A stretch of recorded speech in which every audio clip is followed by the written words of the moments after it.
Salut les amis, aujourd'hui on se retrouve pour une vidéo un petit peu particulière. On va pas parler de finesse, mais on va parler plutôt des différences entre la France et les États-Unis. Voilà, parce qu'en fait on a remarqué lors de notre séjour en France, quand on a fait des rencontres et tout ça, qu'il y avait pas mal d'entre vous qui étaient intéressés notamment par l'expatriation et puis du coup qui nous ont posé pas mal de questions sur les États-Unis. Donc on s'est dit que ça serait sympa de faire une vidéo pour vous montrer un petit peu les différences par rapport à notre expérience, parce que nous, pour notre part, ça fait 7 ans, un peu plus de 7 ans qu'on est expatrié aux États-Unis et plus particulièrement à Miami.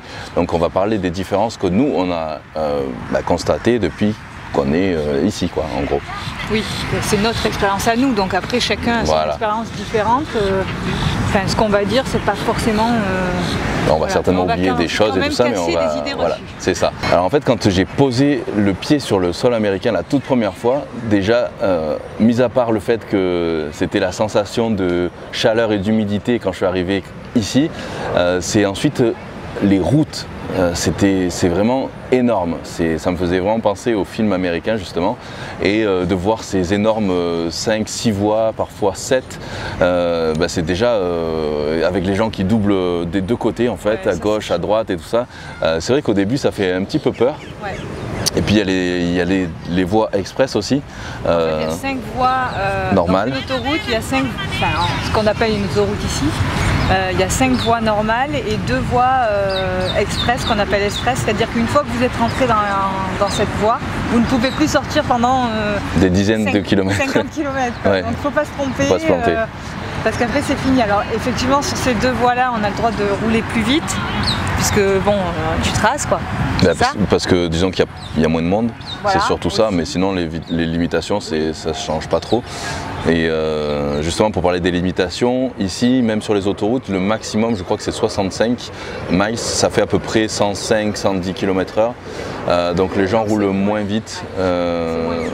En ville, là sur Miami Beach c'est 35, donc ça fait vraiment pas beaucoup aussi. Je crois que ça doit faire dans les 50 km/h, un truc comme ça. Bon, c'est quasiment comme en ville en France au final. Les gens respectent assez les limitations de vitesse. Par contre, quand on conduit pour la première fois, le fait de se faire doubler par la gauche et par la droite, ça fait bizarre. Là, oui, parce que moi, plusieurs fois, au début, j'ai eu du mal. Ouais, c'est vrai, c'est vrai. Après, je ne sais pas si vraiment dans le code de la route ici, on a le droit de faire ça. Mais en tous les cas, les gens le font. Donc, il faut le savoir quand même. Et pour parler du code de la route, justement, ce qui est aussi important à dire, c'est au niveau des feux rouges, ils sont situés après l'intersection et non avant comme en France. Donc le feu est au loin, donc il faut penser à s'arrêter avant. Donc voilà. On a le droit de tourner aussi quand à droite. Rouge. On a le droit de tourner à droite. En Floride du moins. Et aussi dans le code de la route aussi, pour les piétons en fait, quand on traverse, il y a un décompte. Je sais plus, c'est 30 secondes par exemple, on a droit à 30 secondes pour traverser, il y a un décompte avec une main. On n'a pas de permis à repasser parce qu'il y a un accord entre la France et les États-Unis, du moins pour la Floride, parce que je crois qu'en Californie il faut repasser le permis. Mais en Floride, mais en Floride on n'a pas eu à repasser le permis, c'était juste un examen des yeux je crois. C'est tout. Un examen des yeux. Photo et terminé, c'était juste ça. Il faut savoir que quand on refait un papier administratif comme le permis par exemple, qui sert aussi de carte d'identité, vous avez un rendez-vous pour faire cet examen et vous amener les papiers nécessaires. Et en fait, une fois que vous avez fini votre rendez-vous, vous attendez dans une salle et en fait, ils vous fabriquent directement sur place votre petite carte. D'accord, ouais. Et on repart avec. Et on repart avec, effectivement, et donc on n'attend pas 8 plombes ou de recevoir par courrier ou que le courrier se perde aussi ou aller le chercher je sais pas où. Ouais, c'est ça. En fait, du coup, c'est vachement pratique parce que vous avez votre rendez-vous et vous repartez avec votre permis qui fait office aussi de carte d'identité, quoi. Voilà. Et cet accord entre la France et les États-Unis, c'est pas le même, par exemple, pour nos amis qui sont russes. Qui ont dû repasser le permis parce qu'il n'y a pas les mêmes accords avec la Russie. D'ailleurs, pour rester sur les voitures, l'essence, effectivement, c'est beaucoup moins cher qu'en France. En gros, ici c'est en gallons, c'est à peu près 3,80, 3,90 le gallon, ce qui fait Je crois que c'est dans les 4, un truc comme ça. 4,6. Mais bon, en gros, c'est 70 centimes du litre, sachant que ça change selon les endroits où on est. Quand c'est à Miami, si c'est Miami Beach, c'est touristique et tout ça, donc c'est un peu plus cher. Sinon, à certains endroits, un peu moins. Mais bon, en règle générale, moi, le plein sur ma RS3, j'en ai pour à peu près 35 $, donc en gros 30 €, alors qu'en France, il m'aurait coûté une centaine d'euros. Donc c'est vrai que c'est beaucoup moins cher. Les voitures sont un petit peu moins chères, il n'y a pas de taxe pollution, la carte grise, il n'y en a pas, mais il y a quand même une taxe avec la plaque et tout ça, mais c'est quand même aussi beaucoup moins cher. Donc voilà, tout ça c'est... Les autoroutes, lorsque vous passez, vous n'êtes pas obligé de vous arrêter en fait pour payer. On ne s'arrête pas d'ailleurs, il n'y a pas de barrière, c'est des flashs. Ça flash la plaque. La plaque d'immatriculation et en fait on reçoit chez nous en fin de mois un petit récapitulatif avec les quelques dollars et voilà. Du coup une facture à payer. C'est quand même beaucoup moins cher. Quand on passe des tronçons d'autoroute aux États-Unis, ça peut être 2-3 € par tronçon et du coup c'est des longues distances. Voilà. Du coup ça ne nous coûte pas 40 ou 50 balles comme en France quand on va dans le sud. On se rend compte que les autoroutes sont très très chères. Donc ça c'était pour les voitures. Après ce qui m'avait, je disais les températures, ici forcément donc c'est en Fahrenheit, donc en gros 0 degrés Celsius ça fait à peu près 32 degrés Fahrenheit et 30 degrés Celsius ça fait à peu près 86. Donc sachant qu'à Miami les températures tournent aux alentours de 25 à 30 quasiment toute l'année. Sauf que c'est plus humide qu'en France et surtout l'été, donc le mois de juillet, août c'est très très humide, 90% d'humidité, donc on a l'impression qu'il fait 40 alors qu'en fait il fait juste 25-30, mais voilà on est moite. L'eau de la mer l'été ici c'est vraiment c'est 30 degrés quoi, donc c'est vraiment très très chaud. Et pour moi la meilleure période je trouve que c'est de novembre jusqu'à avril-mai, où là c'est bien, c'est un air qui est un peu plus sec, la température de l'eau est toujours bonne, de l'air aussi. La nuit les températures ne baissent quasiment pas, c'est quasiment pareil que la journée. Quelques degrés parce qu'il n'y a pas le soleil. Mais très très peu, vraiment. Et après sinon il y a la saison entre guillemets des pluies et ouragans qui commence de juin jusqu'à octobre. Donc voilà. En juin il y a la saison des pluies qui commence, mais les pluies ça ne veut pas dire forcément il pleut toute la journée, des trombes. Ouais c'est ça. C'est vraiment genre il y a peut-être une voire deux petites pluies dans la journée. Des fois ça dure que 10 minutes quoi. C'est des petites, ce que j'appelle des petites pluies, mais ça tombe très fort. C'est des averses tropicales, voilà. Ça peut durer 5 à 10 minutes, une ou deux fois dans la journée, parfois pas plus, parfois alors, rien. C'est vrai que des fois sur la météo ils te disent il va pleuvoir, alors qu'en fait dans toute la journée il pleut 10 minutes. Ouais, c'est ça. Pas... Nous on a vécu un ouragan en 7 ans, un gros, et Irma. Et c'est vrai que c'est assez impressionnant, on avait fait une vidéo d'ailleurs si vous voulez aller la voir. C'était vraiment assez impressionnant et puis il faut savoir que certains immeubles qui ne sont pas encore totalement équipés de fenêtres anti-ouragan et tout ça, les vitres peuvent vraiment exploser, littéralement. Les arbres palmiers et tout arrachés, tout ça, c'est... Après les troncs moins, voilà. Mais après ça dépend, hein. Le mieux c'est... Et c'est surtout qu'une semaine avant qu'arrive l'ouragan, c'est un peu la panique parce que du coup, il n'y a plus d'eau partout dans les magasins, les gens font des réserves, les boîtes de conserve, l'essence, il n'y a plus de vol, du coup voilà, et puis la panne d'électricité ça peut durer 15 jours quoi. Nous ça avait duré je crois une semaine, ouais. Comme ça. Et du coup on a... Et du coup, en fait, on avait pris le barbecue parce que tout ce qui était dans le congèle avait décongelé et on devait faire cuire toute la viande. Ouais, et puis c'est surtout qu'on n'a plus d'ascenseur au 22e, donc c'était les allers-retours aussi. Ça faisait le cardio. Ça faisait les cardio. Il n'y avait plus d'électricité, plus d'eau non plus. Du coup, pour se laver, c'était avec les packs d'eau qu'on avait aussi ramassés. On avait rempli les baignoires. Lorsque vous apprenez dès l'école comment faire avant un ouragan, donc quand on sait qu'il y a un ouragan qui arrive, il faut remplir les baignoires à fond, au moins ne serait-ce que pour nettoyer les toilettes si vous avez besoin de les utiliser et pour se laver aussi. Et ensuite, il faut acheter, je ne sais pas, 3-4 packs d'eau pour pouvoir justement boire. Il y a plein de petits trucs comme ça qu'on apprend à l'école. Il faut mettre les papiers importants dans des sacs de congélation pour pas qu'ils prennent l'eau, pour pas qu'ils soient abîmés. Il y avait quoi d'autre? Avoir toujours des lampes torches avec des piles. Enfin, tout ce genre de trucs qu'on vous apprend ici en Floride, quoi. Donc après, la grosse différence qu'il y a aussi entre la France et les États-Unis, c'est tout ce qui concerne la santé. Donc ça, c'est vraiment une énorme différence. En France, on ne se rend pas compte de la chance qu'on a de pouvoir avoir une sécurité sociale gratuite pour tout le monde, avoir des soins gratuits. Donc c'est vraiment quand même quelque chose d'exceptionnel. Qu'aux États-Unis, c'est vraiment très très compliqué et très cher au niveau de la santé. Donc pour prendre un exemple, bon, quand vous êtes salarié, vous négociez avec votre entreprise ou votre patron votre sécurité sociale, en gros votre assurance santé. En général, ils vous prennent en charge une bonne partie. Mais quand vous êtes donc indépendant ou que vous avez votre société comme nous, par exemple, ça s'appelle une LLC en Floride, vous devez avoir votre propre assurance santé. C'est comme une mutuelle en France. Attention, ne confondons pas avec la Sécu. Ouais. Il n'y a pas de Sécu ici. La sécurité sociale n'existe pas. Oui, c'est une assurance santé comme une mutuelle en France, sauf qu'ici, pour nous par exemple, on paye 500 $ par mois, mais à ce prix-là, on n'est pas couvert complètement.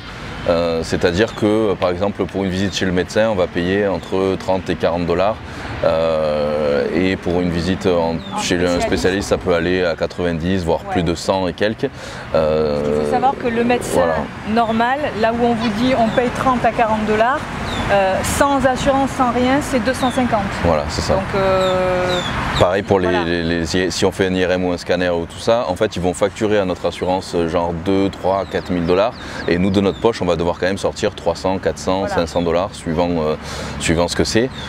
Donc c'est vrai que c'est quand même une mais qui ne couvre pas tous les frais médicaux, quoi. Si on voulait vraiment être couvert à 100%, il faudrait payer 1 500 $ par mois minimum.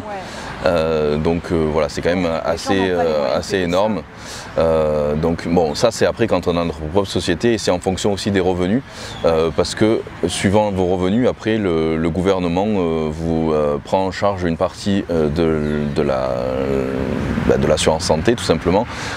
Donc c'est dégressif. C'est dégressif après en fonction de vos revenus. Et si vous n'avez pas du tout de revenus, le gouvernement prend en charge totalement votre assurance santé, un peu l'équivalent de la CMU en France au final. La différence, c'est qu'en France, tu choisis ton médecin, ici, tu ne le choisis pas. Disons que tu dois aller dans un secteur déterminé par rapport à là où tu habites, et qu'il y a des centres médicaux où tu dois aller, voilà. Mais bon, quand même des check-up gratuits dans l'année. Même dans notre assurance qu'on paye, on a un check-up complet dans l'année, et urine, tout ça. Et aussi 3 visites, je crois, gratuites aussi chez le médecin, tout ça. Voilà. Mais tout ça pour dire qu'il y a pas mal de clichés encore et de fausses idées. On ne laisse pas crever les gens aussi non plus aux États-Unis. S'ils n'ont pas de revenus, tout est pris en charge. Et aussi, il y a beaucoup d'associations qui aident les gens.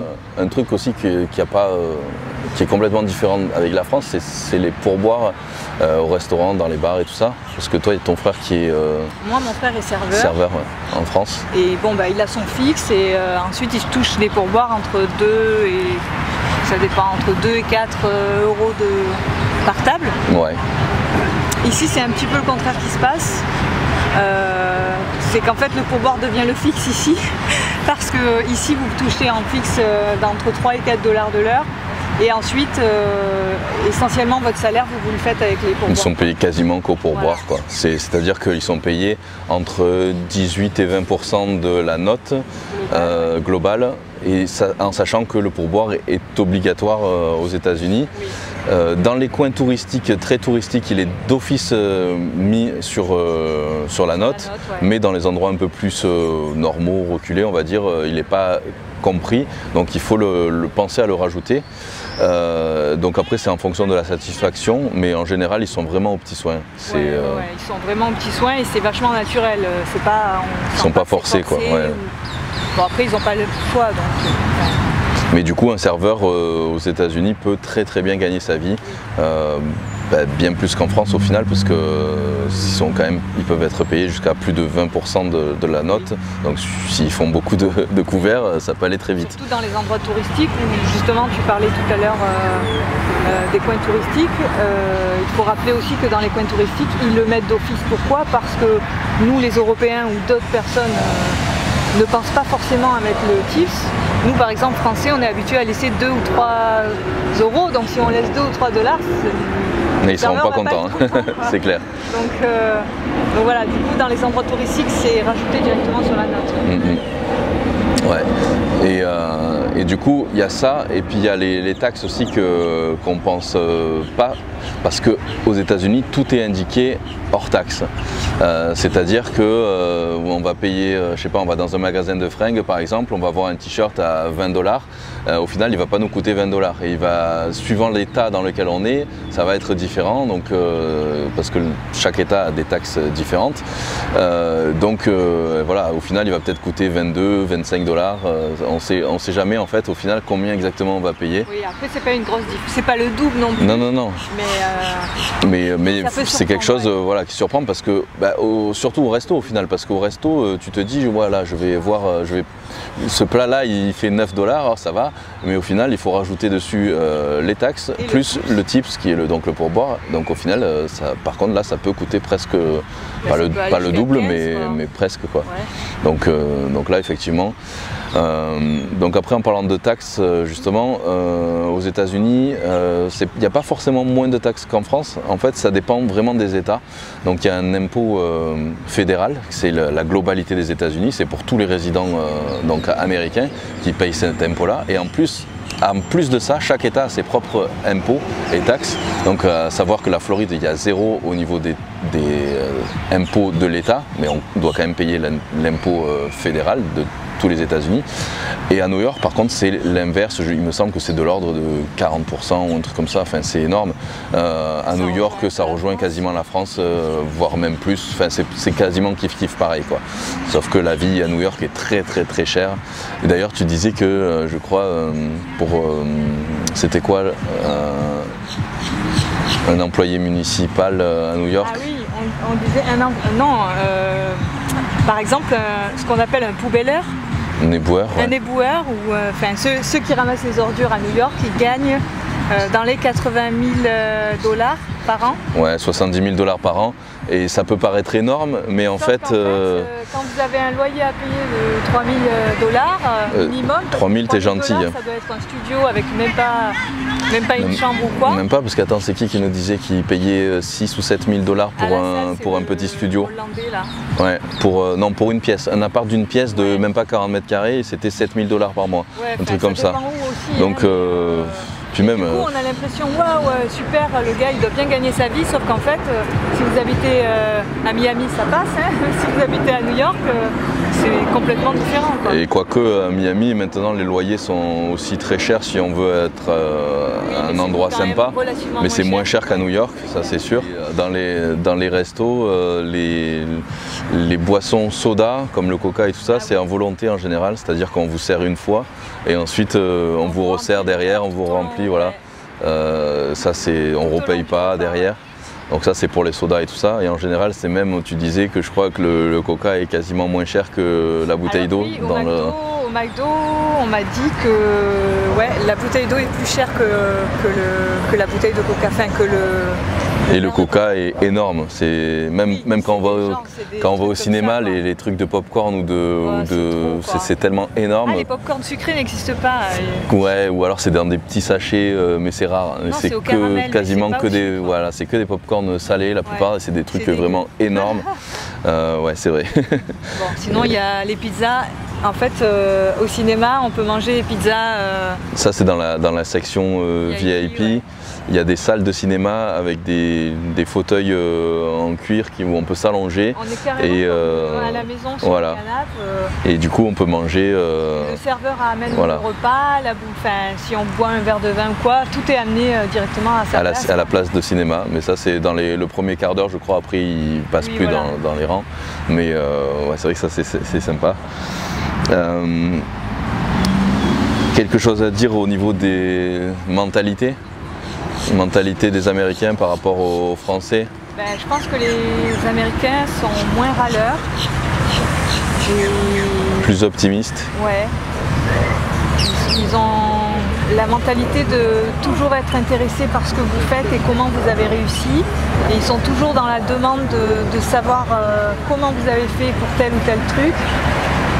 Mais il n'y a pas de jalousie. Justement, arriver eux-mêmes aussi. Voilà, c'est ça. S'ils vous voient avec une belle voiture, ils vont pas être jaloux et vous critiquer et tout ça. Au contraire, ils vont vous dire ah ouais génial et tout ça.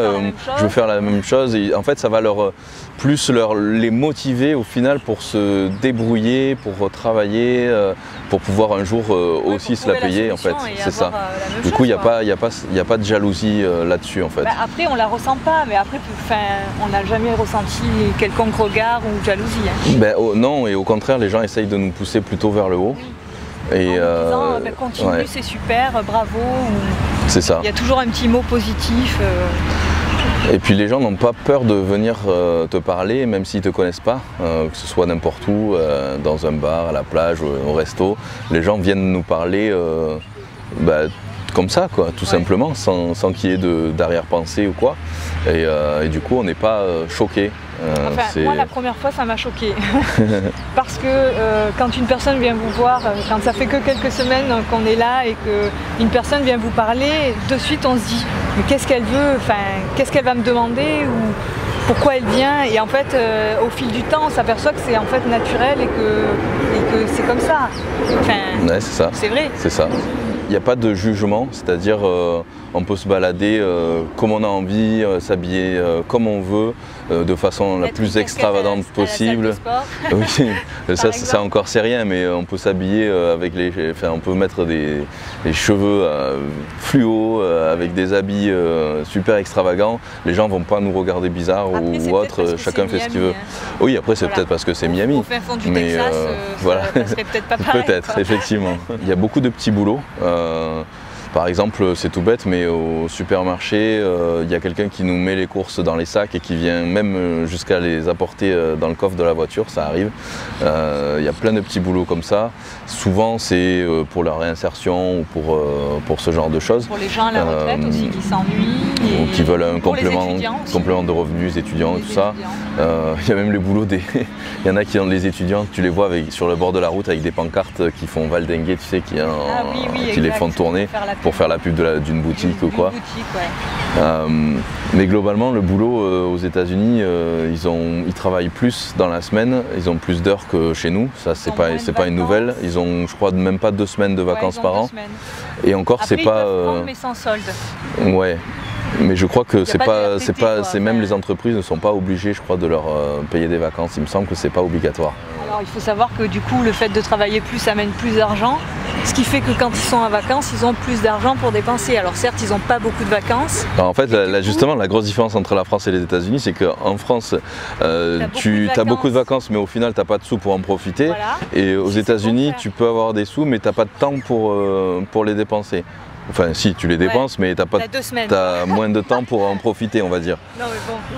À part, voilà, sinon c'est des petits moments comme ça. C'est sûr qu'en vivant au soleil, tu n'as pas forcément besoin de prendre de vacances tout le temps.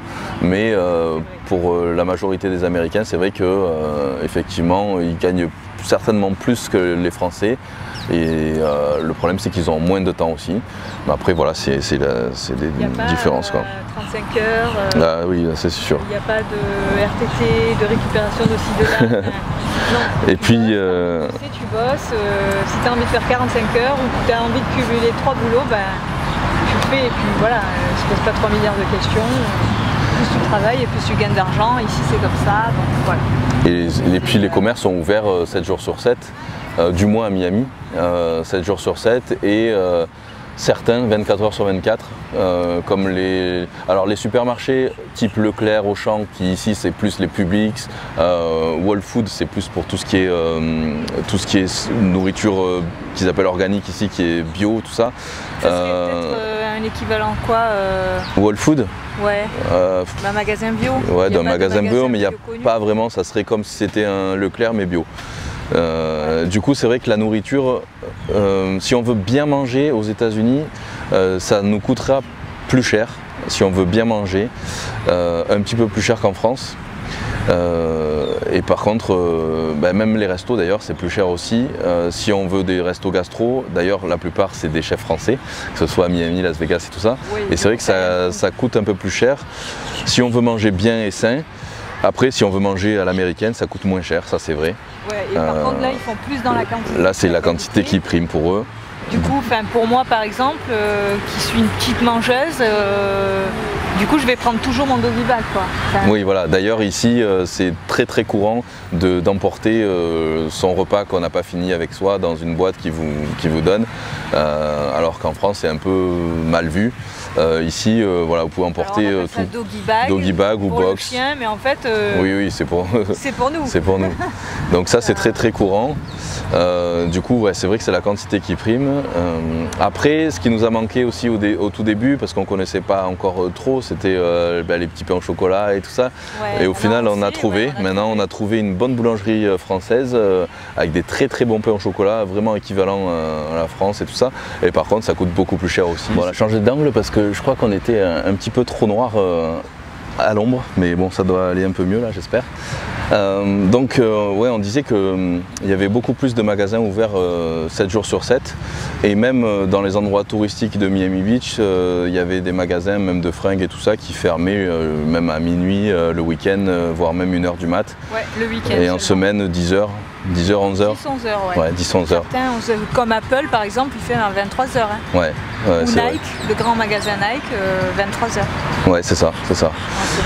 Et sinon, après, il y a des les supermarchés type Leclerc, Auchan et tout ça. Donc ici, c'est plus Publix, Whole Foods et tout ça. C'est ouvert aussi 7 jours sur 7 jusqu'à 23h. Donc on peut faire ses courses à 10h du soir, un samedi ou un dimanche, ça c'est possible. Nous on se les fait livrer. Et on peut se faire livrer les courses aussi pour très peu aussi, avec une appli, ils viennent nous les livrer jusque devant la porte de l'appart. Donc ça c'est super pratique quand on n'a pas vraiment le temps, on gagne bien 2 heures et c'est très pratique, donc c'est vrai que maintenant nous on fait ça. Et $2 au mois pour la livraison. C'est un truc comme ça, ouais. Puis après, tu donnes un petit tips aussi. Si on y va, mettons 2, 3, 4 fois dans le mois, c'est pareil pour l'essence, quoi. Donc, au final, oui, l'essence ici, c'est pas ce qui coûte le plus cher, comme je disais, mais c'est surtout le temps qu'on perd, surtout aussi. Ça, ouais. Et sinon, il y a aussi ce qu'on appelle les espèces de pharmacies, sauf que c'est pas vraiment que des pharmacies, parce qu'il y a des médicaments et tout ça, mais il y a de tout. On peut faire même ses courses, et ça, c'est les Walgreens et les CVS. Et ça par contre c'est ouvert 7 jours sur 7, 24 heures sur 24. Donc genre à 3h du mat, si j'ai envie d'une Ben & Jerry's, je peux y aller. C'est une mauvaise nouvelle. Non. Mais par contre si tu as mal à la tête, tu peux aller chercher un cachet. On peut aller chercher un médicament en pleine nuit, voilà, 7 jours sur 7, ça c'est ouvert. Et par contre ils vendent des clopes. Et ils vendent des clopes. Voilà, ouais. Donc du coup... pharmacie, mais... Ouais, mais sauf qu'il y a de tout à vendre, quoi. C'est pas vraiment... voilà, ça va du petit bouquet de fleurs... C'est ça. Et sinon les banques aussi sont ouvertes, je crois, sauf le dimanche, il me semble. Non, le dimanche aussi. Le dimanche aussi c'est ouvert? Oui, je crois que c'est... il me semble qu'il y a un jour où c'est fermé. Non, il me semble que c'est ouvert. C'est ouvert.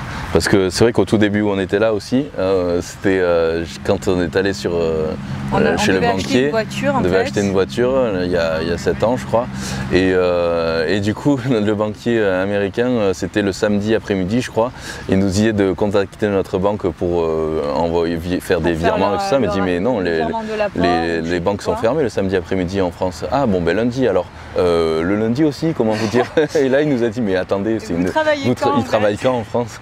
Donc c'est vrai qu'ils sont un petit peu choqués aussi quand on dit un petit peu comment ça se passe en France. Pour rester sur les banques, ici ils ont des cartes de crédit et des cartes de débit.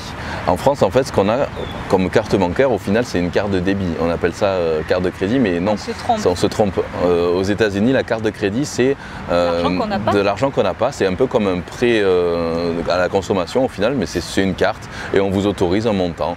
Ça c'est en fonction de vos revenus, c'est en fonction de plein de choses. Et par exemple quand vous commencez on va dire bon ben on vous autorise $500 sur cette carte.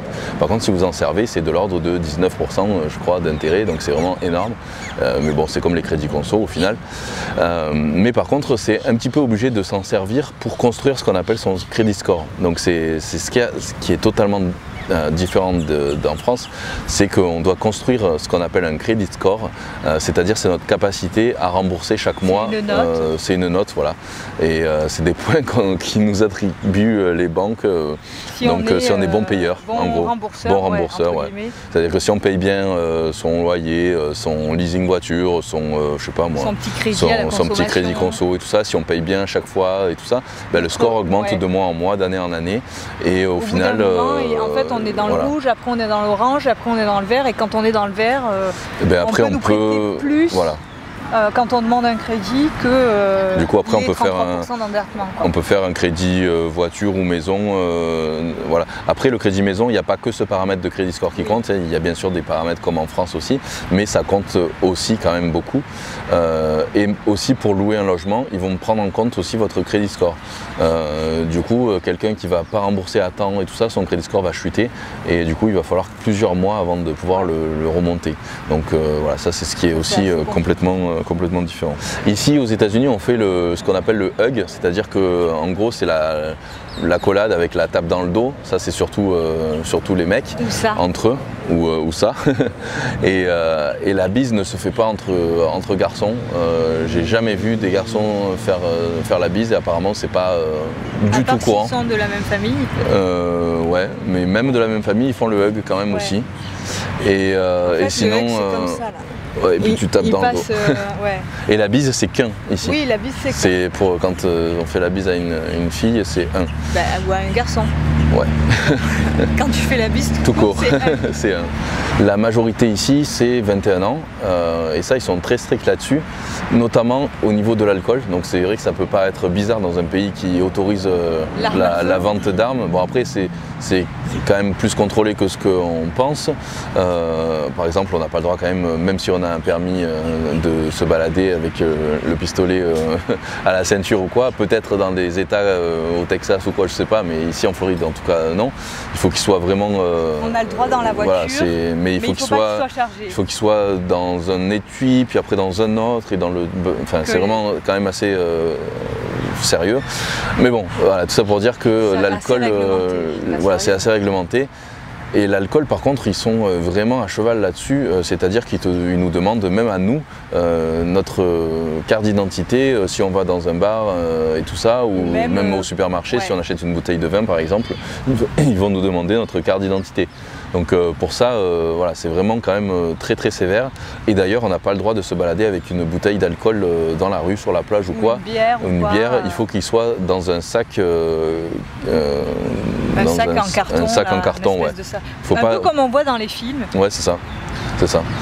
Faut pas que ce soit visible en fait. Ouais. Tu veux dire un mot au niveau de l'école? Alors à l'école, nous, on prend l'expérience des gens qu'on connaît, hein, puisque alors l'école, ça commence à 7h du matin, et ça finit à 15h l'après-midi. Donc il faut savoir que ils finissent plus tôt, mais par contre pour le déjeuner du midi, ils n'ont qu'une demi-heure de pause.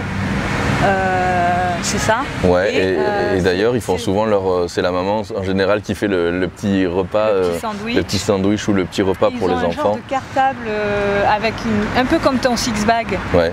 C'est un cartable pour les livres, et au-dessus il y a un petit compartiment avec une poche de glace pour mettre son petit sandwich et garder tout ça au frais. Donc ils sont vraiment carrés.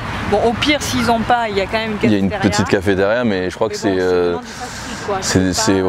pour ça qu'ils préfèrent faire faire le repas, parce que c'est pas très très diète quoi. Et puis à l'école aussi, ils ont tous l'uniforme. Tout le monde est habillé pareil. Et ils leur apprennent bien sûr comment dire, l'hymne national. D'ailleurs, je sais même pas s'ils nous avaient pas dit qu'ils le chantaient en début de cours. Je ne sais plus si c'est ça ou pas. Peut-être pour la rentrée, peut-être pas tout le temps. Je sais pas. Et puis aussi, ils leur apprennent de suite en gros l'esprit de compétition. Ils sont très ils ont beaucoup l'esprit combatif, on va dire. C'est-à-dire que déjà le sport, il y a beaucoup plus d'heures. Ouais. Il y a beaucoup plus d'heures de sport que chez nous. Et ils ont toujours une activité sportive à faire. Et on leur inculque de gagner coûte que coûte, quoi. Donc du coup ils ont déjà cet esprit de compétition des petits, quoi. Ouais, c'est ça, c'est ça. Et du coup, pour continuer, rebondir sur le sport, aussi, moi ce qui m'avait limite fait les larmes aux yeux, c'est que je suis venu moi ici pour le fitness et bodybuilding, et mes premières compétitions que j'ai fait ici, c'est vrai qu'il y avait l'hymne national, tous les gens se lèvent avec la main sur le cœur et tout ça, et c'est vrai que c'est assez impressionnant parce que en France jamais de la vie ça arrivera ce genre de choses, surtout pour une compète de body, pour un match de foot oui, mais pour une compète de bodybuilding ou de fitness, voilà, mais ici c'est pareil pour tout quoi. C'est pour tous les sports pareil. Et basket, voilà, tu sens. On est allé la semaine dernière, c'était pareil. Puis c'est énorme, les matchs de basket, c'est vraiment des spectacles, même pour les autres sports aussi, hein, mais c'est vraiment des gros spectacles quoi.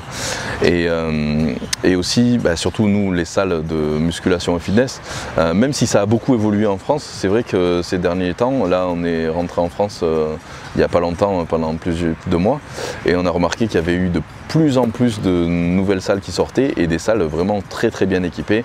Donc c'est vrai qu'il y a une énorme évolution en France du fitness qu'il n'y avait pas il y a 7-10 ans et encore moins il y a 20 ans, il y a plus de 20 ans quand j'ai commencé la musculation. Alors là c'était dans des salles de MJC avec du matériel vraiment qui datait de la guerre. Il n'y avait jamais de filles qui s'entraînaient, c'était vraiment voilà, mais bon ça a bien évolué.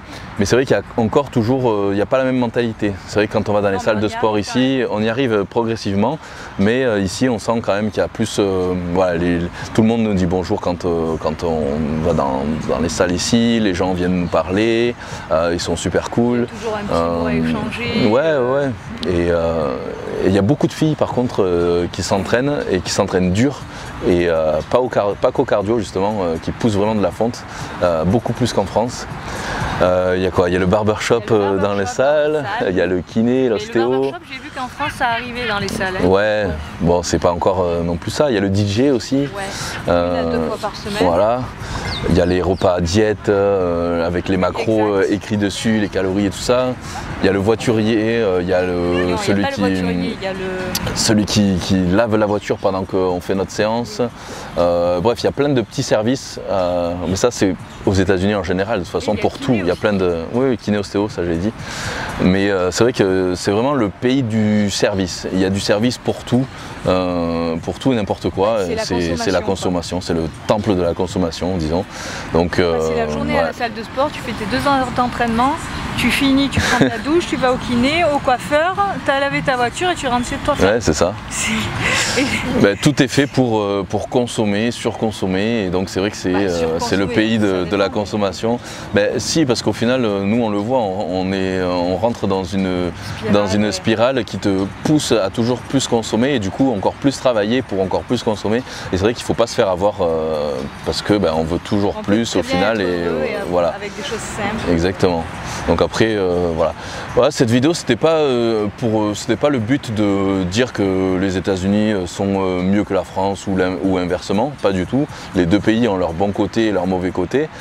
C'était juste que moi il y a 7 ans pour pouvoir réaliser mes rêves et puis surtout pour pouvoir évoluer dans le fitness et le bodybuilding et passer pro, il n'y avait pas d'autre solution pour moi que de m'expatrier aux États-Unis et donc j'en suis très très content.